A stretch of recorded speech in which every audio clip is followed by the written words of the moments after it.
안녕하세요. 사실과 자유 이승만 TV의 주익종입니다. 지난 시간에 프랑스의 독일 협력자 처벌이 우리나라 과거사 청산의 본보기, 모델이 될 수 없다 이런 말씀을 드렸는데요. 오늘도 그와 관련된 말씀을 좀 드려보고자 합니다. 프랑스의 경험에서 품게 되는 의문 한 가지는 흔히 사람들이 그렇게 이야기를 합니다. 프랑스는 했는데 한국은 왜 못했나 하는 겁니다. 프랑스가 대독 협력자 예를 들어서 10만 명을 유죄 판결하는 등 아주 단호하고 철저한 숙청을 했는데 한국은 왜 그렇게 못했나, 그렇게 했어야 했다 이런 얘기들을 흔히 합니다. 대부분의 한국 사람들은 이런 생각을 갖고 있어요. 한국 사람들이 이렇게 질문을 던지고 나서 내놓는 답은 뭘까요? 이승만 대통령이 반민특위를 좌절시켰기 때문이다, 이런 게 답이겠죠. 그러니까 이승만이 친일파를 비호했고 그래서 친일파가 득세해서 더 이상 친일 청산을 못하게 했다, 이런 것이 대다수 한국인들이 생각하고 있는 이유가 되겠습니다. 이렇게 반민특위의 좌절 운운하는 게 아주 일반적인데요. 과연 이게 맞는 말인가 하는 거를 좀 생각을 해봐야 됩니다. 예를 들어서 반민특위나 반민법, 그러니까 반민특위를 낳은 반민족행위처벌법 자체가 프랑스의 철저한 숙청과는 다른 것 아니겠는가 하는 겁니다. 이 의문에 대한 답을 오늘 좀 찾아보겠습니다. 자, 우리나라에서 반민족 행위자 처벌이 공식화된 것은 제헌헌법에서입니다. 1948년 7월 17일 날 공포된 제헌헌법의 부칙 제101조에는 이렇게 써져 있었어요. 국회는 1945년 8월 15일 이전에 악질적인 반민족 행위자를 처벌하는 특별법을 제정할 수 있다, 이렇게 되어 있었습니다.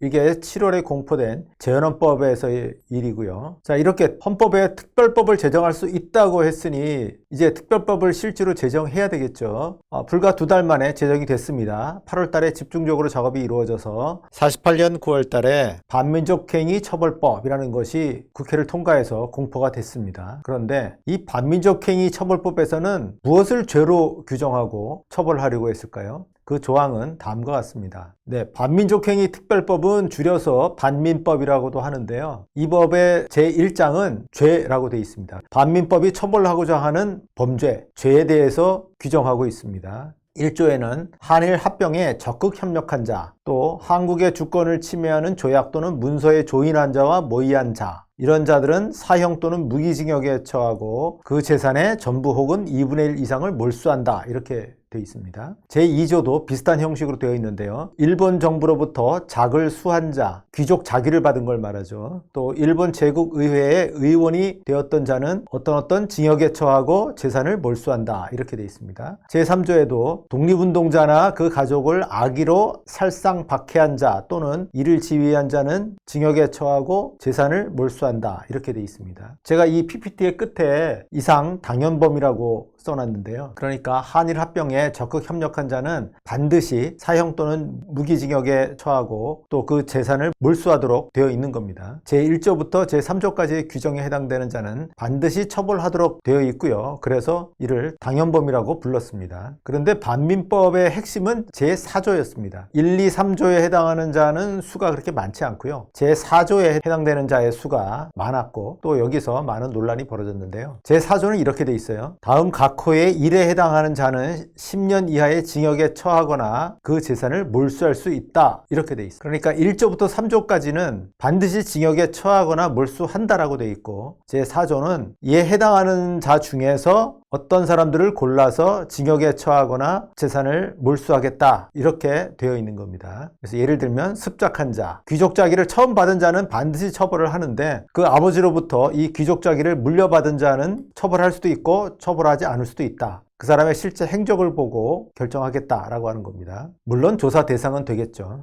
이런 식의 규정들이 쭉 있고요. 이어서 3항은 책임관 이상에 관리되었던 자입니다. 책임관이라고 그러면은 고등관 중에서도 고위 관리예요. 그래서 일제하에서 고위 관리를 지낸 자는 징역에 처하거나 재산을 몰수할 수 있다, 이렇게 해놓은 겁니다. 또 7항을 보면 비행기, 병기 또는 탄약 등 군수공업을 책임 경영한 자, 이렇게 되어 있습니다. 군수공업을 경영해서 일본의 전쟁 수혜 수행에 협력한 자는 역시 징역에 처하거나 재산을 몰수할 수 있다라고 하는 거고요. 그 다음에 11항을 보면요. 종교, 사회, 문화, 경제, 기타 각 부문에서 민족적인 정신과 신념을 배반하고 일본 침략주의와 그 시책을 수행하는 데 협력하기 위하여 악질적인 반민족적 언론, 저작과 기타의 방법으로서 지도한 자, 이렇게 되어 있습니다. 여기에 문화 부문이 명시가 되어 있는데, 그러니까 작가가 그에 해당이 되겠죠. 어떤 작가가 일본의 승전을 찬양하는 시나 소설을 쓴다거나 또는 조선인에게 지원병에 응모하라든가 아니면 징병에 적극 응하라고 그렇게 권하는 시나 소설을 쓴다면은 그 사람은 일단 처벌 대상이 된다는 겁니다. 그런데 규정이 반민족적 저작으로서 지도한 자라고 되어 있기 때문에 그냥 작품 몇 개를 썼다 이거 가지고는 안 되고, 그러한 작품이 갖는 어떤 지위, 그러니까 지도적인 지위였느냐 아니었느냐 하는 것들이 판단 기준이 되었던 겁니다. 여하튼 이렇게 여러 항목들이 있는데, 이런 항목들의 죄를 범했을 경우에는 징역에 처하거나 재산을 몰수할 수 있다라고 되어 있었습니다. 이걸 정리를 해보면은 이 표와 같습니다. 그러니까 처벌 대상이 되는 죄는 악질적인 반민족 행위입니다. 법의 1조에서 3조에 해당되는 행위에 대해서는 당연히 처벌을 하는 겁니다. 이에 해당하는 사람들을 당시에는 민족 반역자라고 불렀어요. 그래서 민족 반역자는 반드시 처벌하는 걸로 그렇게 되어 있었고요. 반면에 4조의 행위를 범한 자는 이 중에서 골라서 처벌을 합니다. 악질적인 부일 협력자라고 당시에는 불렸는데, 바로 이들을 처벌하겠다고 하는 것이 이 반민법의 핵심 내용이었어요. 그래서 당시에도 이 반민법의 1조부터 3조의 행위에 대해서는 당연범이다,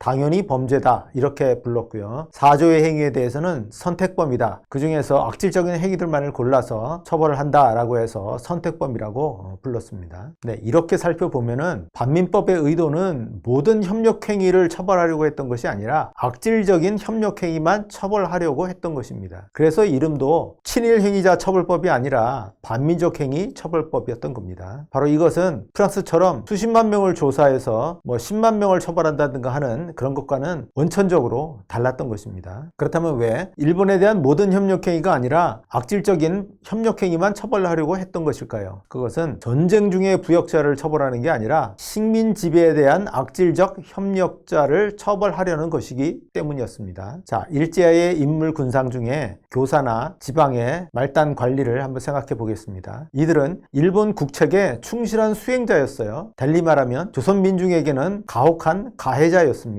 무슨 말씀이냐면, 일제 말의 교사들은 학생들을 악착같이 근로 동원을 시켜서요, 예를 들어서 학생들을 산으로 데려가서 솔가지나 솔뿌리를 채취하게 했습니다. 그렇게 모아진 솔가지나 솔뿌리로부터 송진유를 채취해서 그걸 연료로 쓰겠다고 하는 게 일본의 국책이었거든요. 또 교사가 학생들에게 육군이라든가 해군 지원병에 응모하라고 학생들을 독려하다 못해 닥달하는 경우도 많았습니다. 이 경우는 일제에 대한 노골적인 협력자라고 할 것입니다. 또 면회 석이라든가 면회 노무계, 이런 사람들을 생각해 보겠습니다. 이 사람들은 쌀을 공출한다든가 아니면 노무동원을 할 때 아주 적극적으로 나섰던 사람들입니다. 쌀 공출을 한답시고 집집마다 다니면서 농민이 숨겨둔 쌀을 찾겠다고 집안 구석구석 다락장, 다락안 같은 곳을 막 찔러봅니다. 그러다가 숨겨놓은 쌀을 찾아내면 그걸 압수하고요. 또 농민들을 찾아다니면서 모집과 관할선에 응해서 일본에 노무자로 가도록 압박을 가한 것도 면석이나 면회 노무계 직원들이었습니다. 이들 역시 일본 국책에 아주 충실한 협력자, 달리 말하면 조선 민중에 대한 아주 가혹한 가해자라고 할 것입니다. 그런데 이런 협력자들을 모두 처벌하려고 하면 그 수가 수십만에 달합니다. 일제 말에는 총독부의 조선인 관리만 해도 7만 명이 넘었고요. 관리를 거쳐갔던 사람까지 포함하면 당연히 10만 명이 넘었고요. 또 이런 관리 외에도 일본의 국책에 적극 협력, 호응한 사람들도 많았습니다. 당시 재헌 국회의원들도 일제 하에서는 이런 정도의 협력은 흔히 했었고요. 이러니 누가 누구를 처벌한단 말인가 라는 문제도 생겨나고, 또 처벌하려고 하면 그 수가 너무나 많습니다. 한마디로 처벌이 불가능했던 겁니다. 그렇기 때문에 악질적인 반민족 행위자만을 처벌하는 걸로 처벌 대상을 좁혔던 거예요. 이처럼 악질적인 반민족 행위자만을 처벌하겠다는 게 대한민국 건국기의 국민적인 합의입니다. 재헌 의원들이 합의해서 이 반민법을 만들었는데, 이 반민법에서는 악질적인 반민족 행위자만 처벌하겠다라고 되어 있었다는 거죠. 물론 이 법이 의도한 대로 반민족 행위자를 처벌하지는 못했습니다. 당시에 대한민국을 전복시키려는 좌익과의 투쟁이 더 긴급했고 여기에는 일제하에서 경찰을 지낸 당시의 경찰들을 쓰지 않을 수가 없었기 때문이죠. 어쨌든 이렇게 해서 반민특위는 그 활동을 중도에 접을 수밖에 없었는데요. 좌익은 반민특위의 좌절, 곧 친일파 밑청산 이 프레임을 집요하게 선전하고 보급해왔습니다. 그러다가 2000년대 들어와서 노무현 정권기에 마침내 친일 반민족행위 진상규명법 이걸 제정을 했고요. 그 다음에 민간에서는 민족문제연구소가 친일 인명사전을 제작을 했습니다. 그러면서 친일 반민족 행위자 또 친일 인물 이런 새로운 범죄를 만들어내서 반민족 행위자라고 했던 원래의 처벌 대상을 바꿔치기를 했습니다. 그 결과 대한민국 건국의 원훈이요 각계 주역이라 할 김성수, 김한란, 백낙준, 모윤숙, 유진호, 노기남, 양주삼, 방응모, 허정주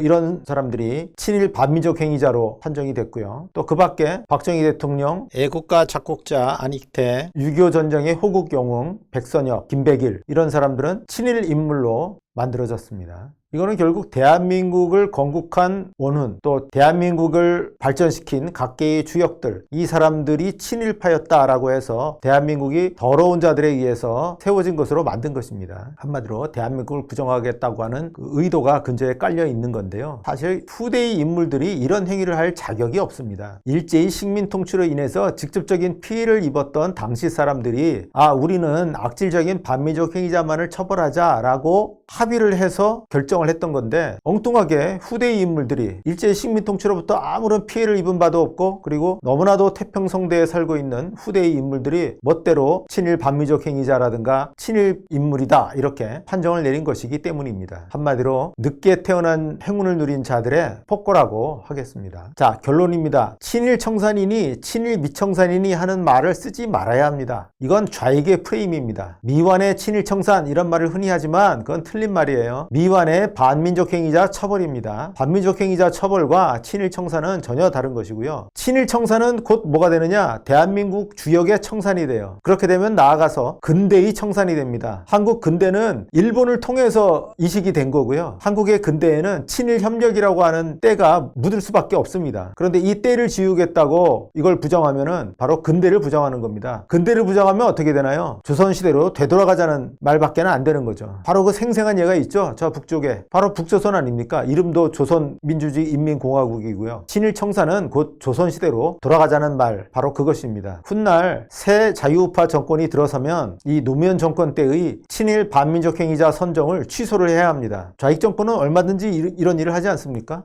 재심 이러면서 다 뒤집어 버리잖아요. 아울러서 민족문제연구소의 친일 인명사전 자체도 무시를 해야 됩니다. 지금은 친일 인명사전에 뭐가 등재됐다 이러면은 깜짝 놀라서 국립묘지에 묻혀있던 분도 묘를 파내서 이장을 시킵니다. 친일 인명사전이 뭡니까? 한 민간인들의 의견에 불과해요. 민간인들이 그런 의견을 낼 수 있습니다. 그런데 이거에 따라서 국가가 건국훈장 서훈을 취소하고 또 묘를 이장하고 이렇게 해야 되겠습니까? 훗날 자유우파 정권이 들어서면 친일 인명사전에 따라서 이루어졌던 여러 가지 행위들 다 취소하고 복원해야 됩니다. 네, 오늘 여기까지 말씀드리겠습니다. 감사합니다.